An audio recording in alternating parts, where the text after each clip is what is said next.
right kune nyaya iri kupisa panapa. Temba Gorimbo mukomana wemangoromera uya akabudikira achisaiza wingi D.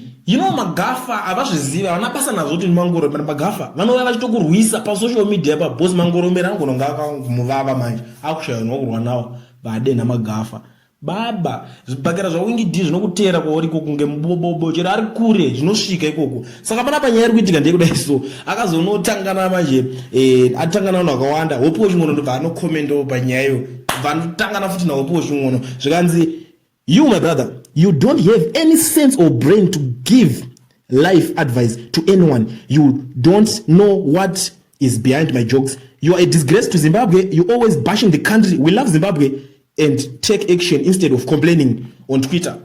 And I use Zimbabwe to this. Zvako zvokuswera uchinotaura patwitter uchingotuka nyika uri kubhasha Zimbabwe. I don't know zvokuzoti ching'ona anobhasha Zimbabwe ina handizvizive inyaya dzaona Gorimbo dzekuningina inini munongoziva ndaamunhu mukuru handipindire nyaya dzavana vadiki vapanhava meno zvavari kunetsanawo zvavo unongoziva. Asi nyaya iri panapa yandoziva upo ching'ono yaicomplaina inyaya yekuti muZimbabwe mumageneral hospitals ngamiswewo mishini inorapa cancer. Handina kuona chakaipa pazviri izvozvo. Message iyo inofanira kutosvika kuti vanyatsozvinzwisisa. So vari pakati pekunetsana kudaro pane vakomana veinformation vana Niki Mangwana vabva vaidaira nyaya yacho zvikanzi Temba Gorimbo lambast Zim bashers.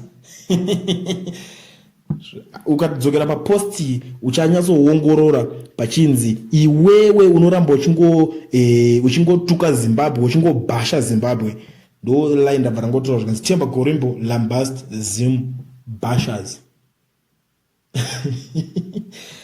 Atadza vanhu vaungi D kwa ungi D kwatoshata akunotratra angoenda kupolitics ka1 yakutodairwa nepolitics nyaya yatosvika kuhurumende nedzimwe nyaya tiri kuti nyaya yasvika kumaoffices mahombe eZANU-PF because kuona nyaya yakutaura naNiki Mangwana ndo vanhu vanofambisa mashoko kuti vanhu muda kuziva zvikuitika muZimbabwe muda kuziva zvikuitika muZANU-PF ndo timu racho rinenge richifambisa mashoko vanenge vari painformation desk vakupindira nyaya idzi vachitaura kuti Temba Gorimbo aningirina amene munoona semburi yeZimbabwe nyaya payava iko zvinezvi yatomupolitics manje nyaya yaGorimbo.